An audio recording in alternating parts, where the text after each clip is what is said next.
gosh, at the end of the day, my hair is looking fine about this time of day. Okay, so it's week 12, and we are moving on to wave energy. So this is chapter 8, week 12. Just a lot of these old lectures. These are banked lecture notes from previous years. If you find them handy, great. If you don't, it's not a big deal. The lecture notes that I've been posting lately, I mean, I haven't even been bothering posting because I found previously I'd have my little hand notes that I'd be scratching along. They just don't mean a thing unless you're following along, listening to the dialogue. So some of that, if it's worthwhile, great. If not, don't worry about it.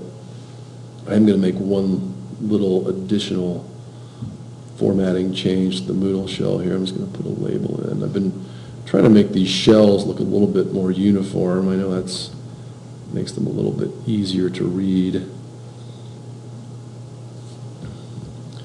So this is assignment 4. Oh, and another thing I told the class 101,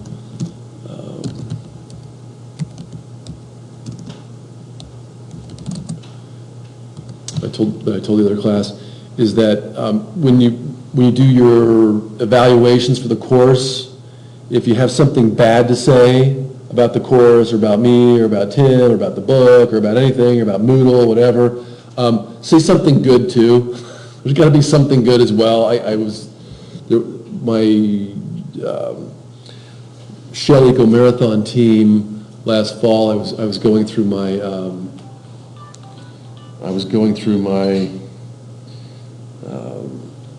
notes from my students, and one of the guys from the car team said, "I don't know anything about electric cars. I don't know anything." And so I'm like, well, you got to know something, man. I mean, the thing's got 4 wheels, doesn't burn gasoline. It's got, it's like you know something. But so, and I don't foresee that being a problem with anybody in the class. But just saying something like that really means like, well, then you weren't trying. You didn't go and buy the recommended textbook was designing and building electric cars. Like you could have done that and read it, and then you would know something about it. So typically what I find, and there's bad courses out there. There's bad instructors. There's bad matches, and people sometimes find themselves in the wrong class. But make whatever criticism you have, make it constructive. Say this could have been done better, or et cetera, not this class is hot garbage. I mean, I heard one of that, not from one of mine, but yes, another course, one of my instructors, and on the other hand, I had a bunch of other people that loved it. So this is, super valuable information. So saying things like that it's not good for anybody. So just be, yeah. I mean, you don't have to be, overly kind or sure. I mean, say what you want to say, but say it in a way that is helpful and does not diminish everybody in the process, including yourself, for being. And do say something though, because it's kind of a drag when we're going through evaluations and there's nothing there.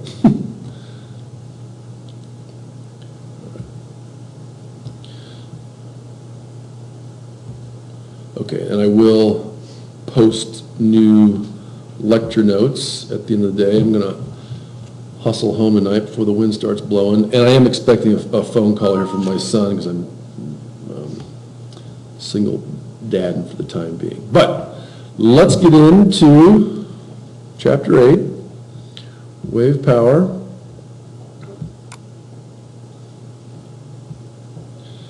Now, I'll just pop quiz. What is the source of wave power, of wave energy? Yes, what's making, so we all know obviously solar energy is coming from fusion reactions in the sun. What's going on with wave energy though?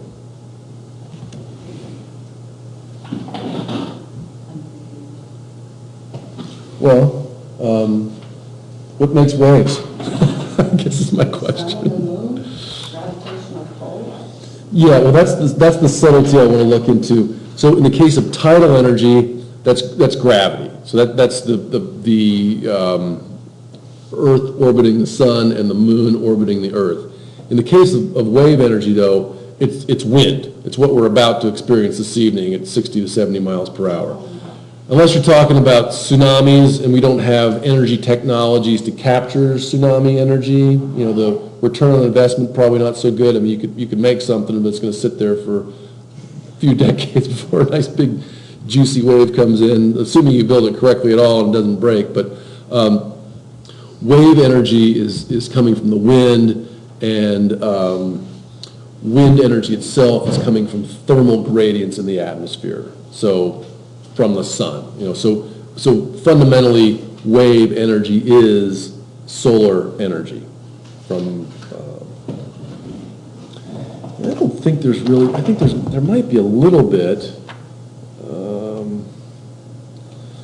Normally, these chapters have a little bit on the physics and the science.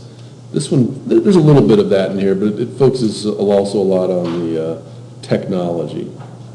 So this first little image that we see here, this is actually from section 8.2, yeah, page 366. This is called a tap chan, or tapered channel. So as you can see, out here is the open ocean, or the open sea, as the authors call it. And they've got a little bit of a sluice, or as they call it, a channel. You'll also notice that it's tapered. What's the purpose for doing the tapering there? For storage. Well, yeah. I mean, it is for storage. It's to get the wave up into the reservoir. And it's a little bit subtle. And I'm just going to do a little bit of hand puppetry here to try to explain it. But let's see. So here's the shore. Here comes the wave in. Now the wave itself is going to sort of be this long curling thing. So think of a surfer out there. So it's this big long thing coming. And there's a certain amount of, and we'll see this later in the chapter, there's a certain amount of energy per unit length. So typically, think back to NRGY 101, Summary 1, we were looking at energy per volume. And it kind of makes sense, like how much energy is in a gallon of gasoline, how many photons are in this cubic meter of space. In the case of the wave, though, when you measure your shoreline in terms of meters or miles or what have you, it's some linear distance. So the wave's coming in here, and for every meter or so, there's a certain amount of energy. So if you look at the tapered channel, let's just say that this channel is 10 meters wide for the sake of argument. Well, if you were just to leave it as just an untapered channel, that you would not be able to build it as high. Because what the tapered channel does, it takes that 10 meters and turns it into 5. Let's just say, for example, let's say it's just sort of half as wide here as it was out here. Well, first law of thermodynamics, conservation of energy, it's got to go somewhere. And so what ends up happening, there's nowhere for it to go left or right. It can't escape on the left or right. It's got to go up. So the taper itself funnels or concentrates that energy and takes some of the kinetic energy coming in and turns it into gravitational. That's really all it's doing. Normally we think of technologies as taking, the ball rolling down the hill is the potential turning into kinetic, and here it's just the opposite. You're taking the kinetic energy from that wave coming in and turning it into potential. And now you've got it uphill, upstream, that can go through the turbine house, and now gravity is doing its work, and they're more or less turning that gravitational into electric, more often than not. So it's so inside you've got a turbine that's spinning and making electricity for you. Okay. I just want to do a little bit more. I want to read a little bit on the history. So page 364. It says, following the UK energy crisis of 1973, the UK energy crisis of 1973 was the same energy crisis of North America of 1973 when the Middle Eastern oil cartels came together, and all of a sudden energy became a lot more expensive. I have not read it, but the authors mention Stephen Salter's landmark paper. It says a large number of device concepts were invented, mathematically modeled, and experimentally tested with support from commercial sponsors and the former UK Department of Energy. Unfortunately, insufficient time and money was allocated to bring the various concepts and associated technologies to maturity. And in 1982, the Department of Energy scaled down the UK. So less money being put into these things. And I don't know, I don't want to get too much into the politics. I think this happens a little later in the book. And I used to always tend not to think too much about money in politics, but being in the energy field, you're forced to, because we've talked a little bit about financing, and someone's going to put their money into their energy technology and expect to get the money back out, regardless of what it is. And we have so much momentum now behind a lot of the conventional energies that it's tough to change that. And you'll also hear a lot of times more conventional arguments saying that, well, gosh, why would we spend federal dollars, tax dollars, public money on something like this that doesn't have as much bang for your buck? Well, the reason is so that you can leave the bang for your buck stuff in the ground for future generations to have, so that you can kind of see the whole political thing. It never ends. It just kind of keeps going. Okay. They do mention Japan, says Japan has conducted a substantial wave energy research program with many teams working on a variety of projects. 8.5 for more details. And you can certainly see where Japan is in a fantastic place to develop wave with such a large surface area to volume ratio, or probably more appropriately, such a large linear to surface ratio. So getting back to that sort of joules, or watts per meter. That's how when we see in a second, that's how we're going to measure these wave powers, watts per meter. You can think of Japan, well, from a satellite point of view, it's a relatively small area, but with a lot of shoreline, so a lot of sort of watts per meter, if you will, compared to, on a shoreline to area basis, compared to the North America where, the vast majority of our land is not shoreline. Okay, so TAPCHAN, and what the authors have also done, it's very similar to that Gordon Butte project that I mentioned previously. So I explained a little bit of the science, a little bit of the physics here in terms of conservation of energy, conservation of momentum, and now you're going to look for your energy return on energy invested. You could, go out and hire a bunch of guys to pour a bunch of concrete for you and make something that looks like this, or you could say, gosh, look, there's already a natural tapered channel sitting right there on the coast of England. Let's throw some technology at it and do a little bit of exploitation of the surroundings. So what we're looking right here is actually this was in Norway. Water enters in the center, and then the central channel you can see right here. So neat little existing sloughs. Not unlike Brennan's Wave, if you've ever been down there, I mean, there's probably already some natural features there. I'm sure there is some, when this thing was actually built, they dammed this off, got in, did a little digging, did a little sculpting of the channel, but now it's built. And I don't see exactly, looks like they've got a little bit of an overflow over here. This almost certainly is their turbine house. I don't see electric lines anywhere. Maybe this is it, but obviously then the electricity flows out. Okay. So this is looking like 1990s. They also mentioned the Kaplan turbine, which we'll look at shortly.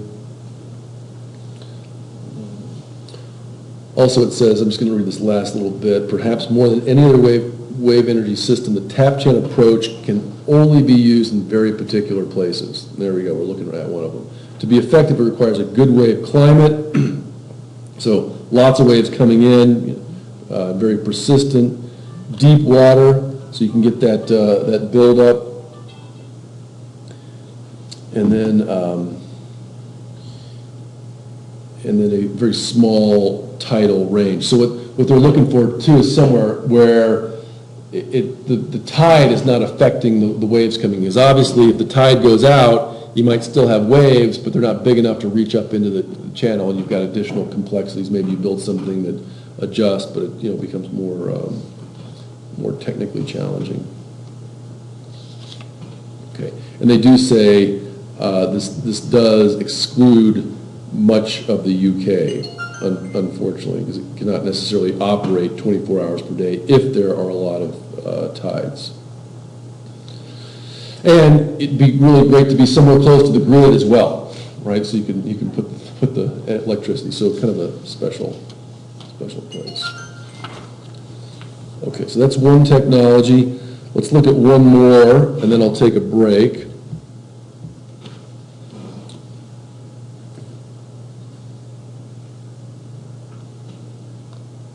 Okay, so this is the OWC, so oscillating water columns,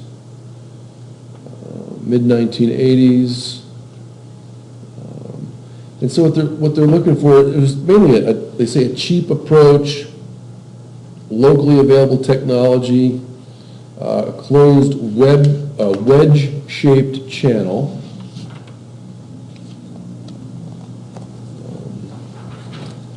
So here's the thing: as it first exists, you end up digging a hole or a crater. So there's your crater you've dug out. Inside this crater, you've got the actual technology, and then once you've safely built this behind the previously naturally existing barrier, you open it up and let her rip. Well, what's inside the device? It's like the uvula on the back of your throat, just flopping back and forth.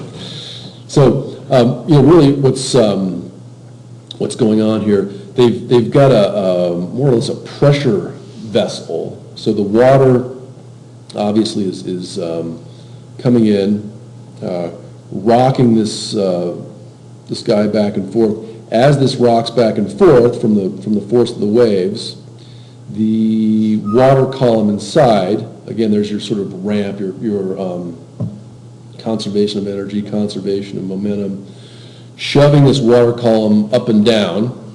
It's like a bad case of indigestion, right? There's your stomach, and, oh, give me the Alka-Seltzer. But in this case, it takes air, compresses it. The compressed air then flows into this Wells turbine.